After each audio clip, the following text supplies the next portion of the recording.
సభా సరస్వతికి నమస్కారం.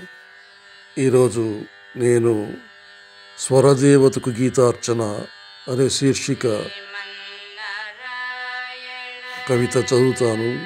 11/12/2004 నాడు సాహిత్యం పొందిన సంగీత సరస్వతి దివంగత శ్రీమతి ఎంఎస్ సుబ్బలక్ష్మికి అశ్రు నయనాలతో ఈ చిరుగీతం అంకితం చేస్తున్నాను. 80 వసంతాలు నిండి 40 సంవత్సరాలుగా తన గానామృతంతో సంగీత భక్త జన సందోహాన్ని ఉర్రూతలూగించిన స్వరకోకిల భారతరత్న పద్మశ్రీ ఎంఎస్ సుబ్బలక్ష్మికి నమస్తుమాంజలి ఘటిస్తూ ఈ కవిత నా సముద్రఘోష అనే కవితా సంపుటిలో ప్రచురించాను. ఇప్పుడు కవిత చదువుతాను. అమ్మా, కోటి వీణియల రసతంత్రులు మీటినా, కోటి కోయిలలు వసంతాన్ని చూచి పాడినా, నీ ఒక్క కీర్తన చాలు అవన్నీ మూగబోతాయి. గంధర్వలోకం నుండి దిగివచ్చిన దేవతవు నీవు, సాక్షాత్తు సంగీత సరస్వతివై ఈ అవనికి చేరినావు. మధురలో పుట్టిన మధుర మీనాక్షివి నీవు, సాక్షాత్తు దైవాంశ సంభూతురాలివి నీవు. నీ గళంలో మాకు దైవ సాక్షాత్కారం జరుగుతుంది. పాప పంకిలమైన మా జీవితాలు నీ ఆలాపనతో పునీతమవుతాయి. సంగీత సరస్వతి కౌసల్య సుప్రజారామ అంటూ తిరుమలేసుని మేల్కొలిపి అఖిలాండ కోటి భక్త జన సందోహాన్ని జాగృతి చేసి ప్రతి భారతీయుని గుండెలో దేవతవై నిలిచావు. భూమి నుంచి దివికి దిగివచ్చిన గానదేవత 8 దశాబ్దాలుగా ఈ సంగీత సామ్రాజ్యానికి రాణివై నీరాజనాలు అందుకున్నావు. నారద తుంబుర గానం నీ సంగీత జరిలో ఏపాటిది. భారతరత్నవై భరత జాతికి కలికితురాయి అయినావు.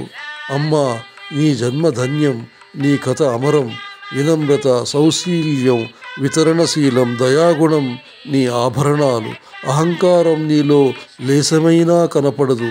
కీర్తి బావుటాలో నీ గొంతు అచంద్ర తారార్కము వినబడుతోంది. భౌతికంగా నీవు మాకు దూరమైనా నీ గానం అమరమై ఎంతోమందిని బ్రతికిస్తుంది.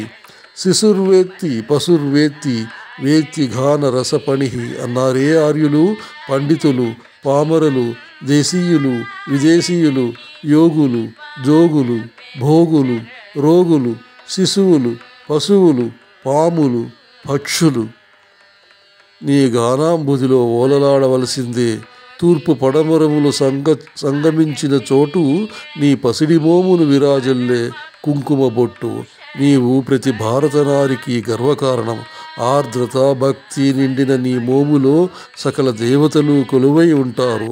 నీ కళ్ళలోని వెలుగులు ప్రపంచ చైతన్యానికి దారి చూపే కాంతి పుంజాలు. అమ్మ, 100కో కోటికో ఒక్కరు నీలాంటి వాళ్ళు ఈ ఇలలో జన్మిస్తారు అవతారమూర్తులై. మానవీయత నిండిన నీ వితరణ గుణం ఈ స్వార్థ ప్రపంచం తలవంచుక తప్పదు. అమ్మ, భగవంతుడు సాన్నిధ్యంలో నీ గానార్చన అవసరం ఉందని నీవు సాయుధ్యం పొందావు. ఈ దీన జనావళి హృదయ ఆక్రందనలతో మళ్ళీ ఉద్భవిస్తావు నీవు ఈ ఇలలో. అంతవరకు మాకు ఈ వేదన తప్పదు.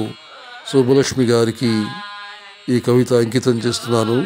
ఈ కవిత నేను 12/12/2004లో రాసిన కవిత. ఈ కవిత మీకు నచ్చింది అనుకుంటాను. ఈ కవిత నచ్చినట్లయితే మీరు 10 మందికి షేర్ చేయమని నేను అభ్యర్థిస్తున్నాను. స్వస్తి.